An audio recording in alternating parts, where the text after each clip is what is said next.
आपण बघत आहोत झटपट साबुदाणा रेस्टॉरंट स्टाईल।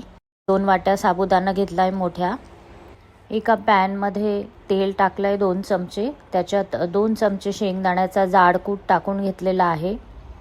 थोडा क्रिस्पी होऊ देऊया तो आता। भिजवलेल्या ह्या साबुदाण्यात आता स्वादानुसार तिखट, मीठ आणि थोडी साखर टाकलेली आहे। हे क्रिस्पी झालेल्या जाड शेंगदाण्याच्या कुटामध्ये हा लाल तिखट टाकलेला साबुदाणा टाकून द्यायचा आहे।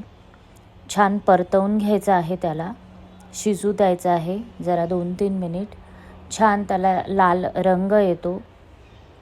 काश्मीरी लाल मिरचीही तुम्ही वापरू शकता यात, जी तिखट नसते पण क्वांटिटी जास्त असते। छान परतल्यानंतर तो एका डिशमध्ये पसरट काढून घ्यायचा आहे। त्याच्यावर थोडंसं उपवासाचे चिप्स टाकून घ्यायचे आहेत बटाट्याचे, आणि त्यानंतर हा सर्व करायचा आहे दही बरोबर।